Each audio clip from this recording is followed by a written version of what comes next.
Or infamous. This man is the biggest diverter of Palm Beach products on the West Coast.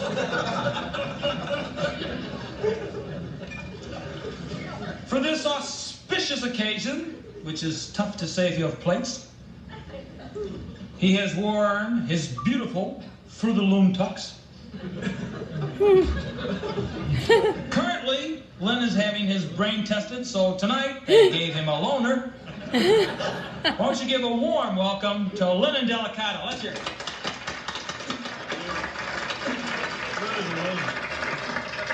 Fruit of the Loom does not make me a bad person, Tom.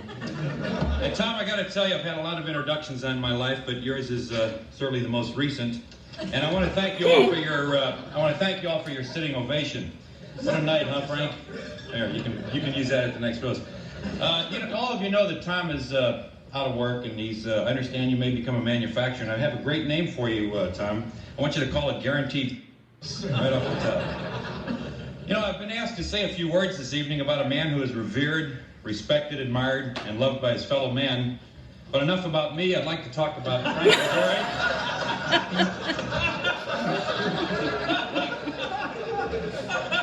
Tonight we're honoring an expert in the beauty field, and I looked the word up in Webster's before I came up. An expert is a word that is explained this way in Webster's. X is a has-been, and spurt is a drip under pressure. That's Frank Liguri. Frank, I'll tell you something. I would be worried if I were you. Last year we roasted Tom, and you know he's out of work.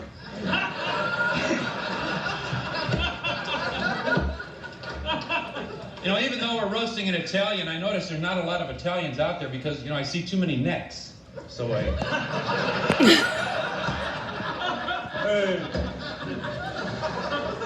You know, it's a hell of a hotel we're staying at. I mean, it's hard to find, you know, your rooms and your suites and your elevators, but I got to tell you, you know, it's really a comfortable room. I have a magnificent view of the gorgeous snow-capped mountains, fantastic decor in my room, and the towels are, you know, they're fantastic. They're so plush I could hardly close my suitcase this morning.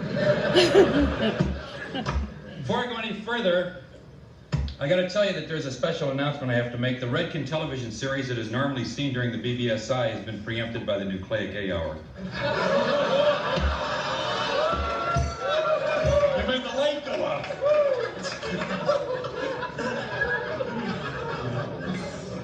I have to tell you that initially when we were notified about the roast, they asked us to wear gangster outfits, and later we got another letter, and they said, you know, maybe we better wear tuxedos. Frank, being Sicilian, may be offended. But the real reason that they wanted us to, that they were afraid that if we dressed like gangsters was we'd look too much like manufacturers. Shit. Two manufacturers. Has anybody got a life preserver out there? You know, if Frank's people had stayed in Sicily, he probably would have become a manufacturer anyway, and I can kind of see it now, nucleic spaghetti sauce. I think it would have sold Frank.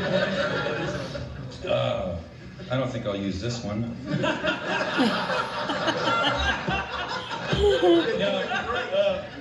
It's funny. You know, everybody was kidding about this and Frank growing up in a tough neighborhood and everything. I'll tell you something. Frank did grow up in a tough neighborhood.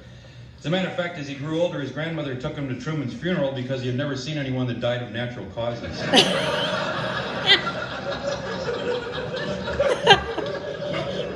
Frank was telling me that he still has a place in his heart for Italy. As a matter of fact, he was thinking of opening a tavern across the street from the Vatican so the Pope will have a place to cash his check on Friday night. That is the last time that I buy a joke from Ken Grogan.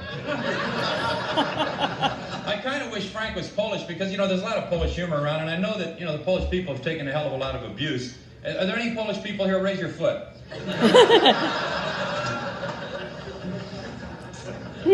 I got to tell you something. I don't know how many of you know Frank. I've known him 20 years, and he really is a straight guy. I mean, to describe how straight Frank is, he's the kind of guy that would go to an orgy and complain about the cheese dip.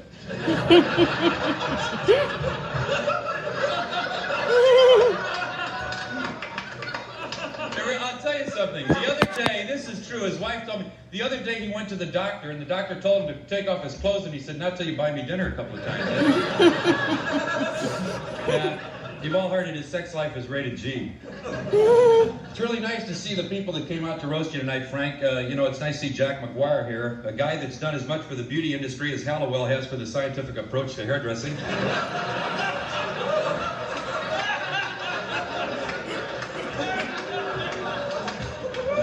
And Bernie Kravitz. Bernie, you know, all of you know Bernie, the grand old man of the beauty industry. I won't tell you how old he is, but when they circumcise him, they use a stone knife. You know, his greatest thrill is being frisked at the airports. Really. Oh, it's really on a trip. I don't think I'll use that about John. And what can you say about Paula Kent, who came here to roast you this evening? And what can you say about Paula that hasn't already been said about her by her dealers? Behind her back. She never smiles. She doesn't smile? Okay. You know, I gotta tell you, Paula and I were talking this morning, and she said, she confided in me about something that I've really wanted to know for a lot of years. And I said, Paula, will you tell me the truth? What does PH really mean? And she told me, and she asked me not to tell you, but I'm going to anyway. It means present hoax.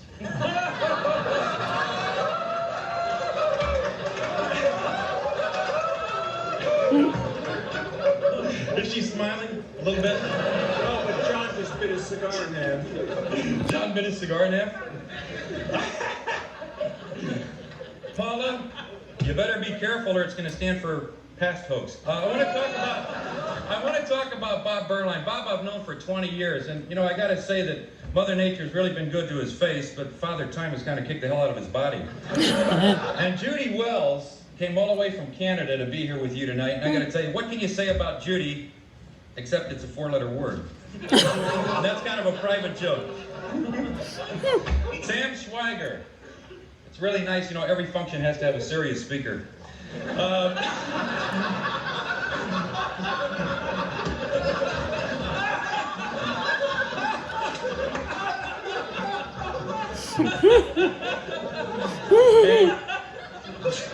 Jim Wolfe wasn't even invited, but he got drunk and ended up on the dais. Jerry Orr.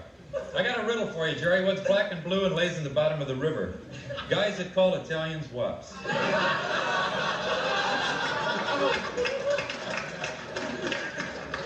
And you know, the question tonight is, why are we roasting Frank Liguri? It's really a lot more serious than that. It's, what's Jerry Redding going to call his new company?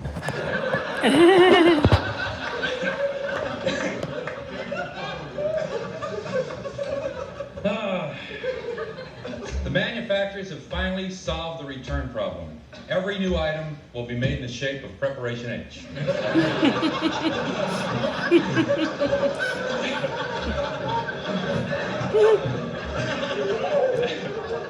have to tell you, you know, Frank was very, very ambitious as a kid. You saw some of the things he did when he was a young kid. But I happen to know that he worked in a Tampax factory. He got fired. He kept putting get well cards in the boxes. I'm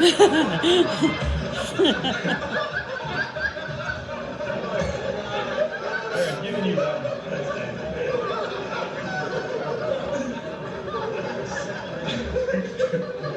You know, Frank has done a lot for the beauty industry. He really has. Lamar used to be considered a hairspray house. And today, Lamar is in every major Queen Helene distributor in the country.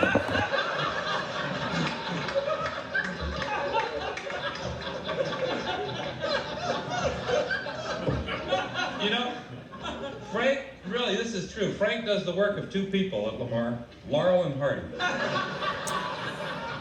And I want to say, Frank, that if the adage, you are what you eat, was true, Frank Liguri would look like a bottle of Natural Woman cologne.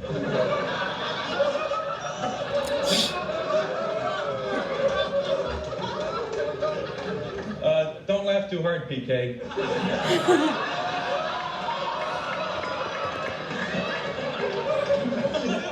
You laugh, it's all in fun, Paula. I know. I have to tell you something else. There's a lot of manufacturers wanted to book this room tonight before we had taken it for the roast, but one of them was Civil Lives. They wanted to give a dinner for their first $100 dealer. They usually give a deal. $1 million deal.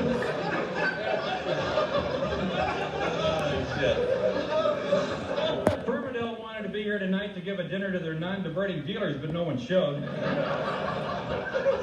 Bob Oppenheim wanted to be up on the dais, but he was busy disarming a bomb. Where's Bob? Xerox wanted to give an award to Palm Beach for the best copy machine ever made. Walter Sporn wanted to be here tonight because he wanted to talk about when he was Brush King. And he said that if the dealers would give him another chance, he promised he would ship 12 to the dozen. And our friend Bill Carter right here at the first table. Bill Carter's been, I know you've all seen the ad. I'd rather live one day as a lion than 100 years as a lamb. Bill will be 100 next Thursday.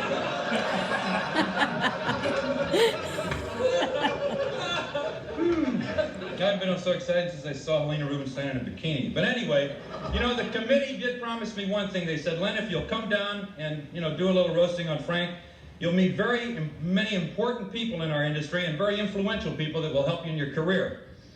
As I look around on the dais and in the audience, I see I've blown another evening. Frank is a real Catholic and a real family man, and I want to tell you that. I used to be a pretty good Catholic, but I'm really not much of a Catholic any longer. But I still remember two Catholic words, rhythm and bingo. And Frank, I got to tell you that I'm really thrilled with your success. I truly love you. I respect and admire you, and I'm glad to have you as a friend. And it's because of people like you that every day in this business is like Sunday. And you know what a terrible day my Sunday was.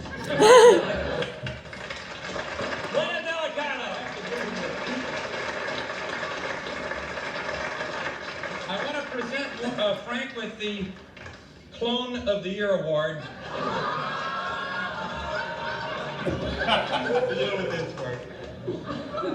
Lennon Delicalo, let's hear it.